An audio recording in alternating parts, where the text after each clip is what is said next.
In this video, I will be showcasing the sit cue.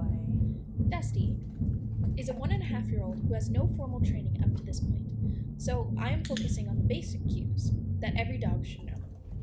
Dusty and I have been working on his sit for the past week, so he is starting to understand the verbal cue, but we'll get to that a bit later in the video. To train sit, I am first using a lure, that is, a piece of kibble or another treat, to get him into the sit. You want to make sure that your dog is paying attention, so if you need to put the treat up to his nose to get his attention, do that. Step 1. There are 2 ways to lure your dog into a sit, so use whichever one works best. First is to take the treat and hold it up over his head and towards him a little bit. Some dogs will follow this and naturally sit back on their bum. The second option is to take the treat to their nose, then back towards their chest, making them step back into the sit. The second option is to take the treat to their nose and then back towards their chest, making them step back into the sit. This might take a few tries, and that is expected, but it is important to remember to not let your dog get the treat until they are in the sit. If you are having trouble and they aren't understanding what you want, you can do a little reset.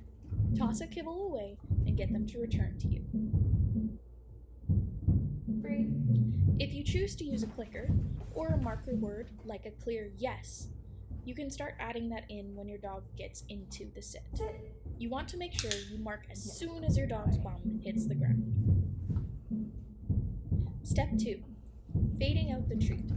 The next step in teaching your dog to sit is to fade out the treat and start using the verbal cue. You're going to start with a nice clear sit with a treat lure. As you practice this, you can start using the treat less. If you still need to use it, please do. You want to make sure your dog knows the cue really well before getting rid of the lure entirely. Once your dog sits, mark and reward them with a kibble, one that you reached for after they sit.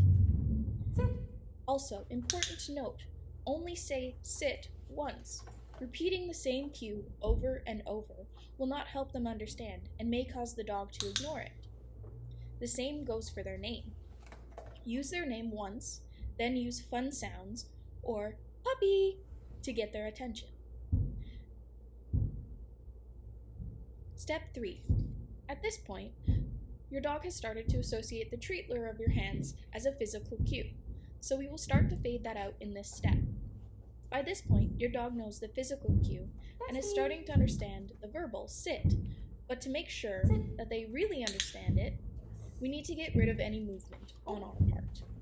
You can do this by asking for a sit, wait a second, and if they don't sit, use the physical cue. Repeat this until they start sitting with just the verbal cue. Step 4. The last step in training sit is using just the verbal cue and practicing in different environments.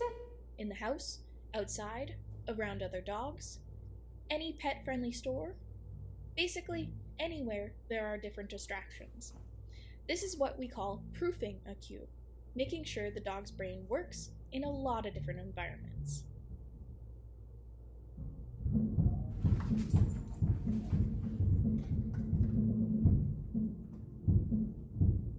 Sit. Yes. There you go.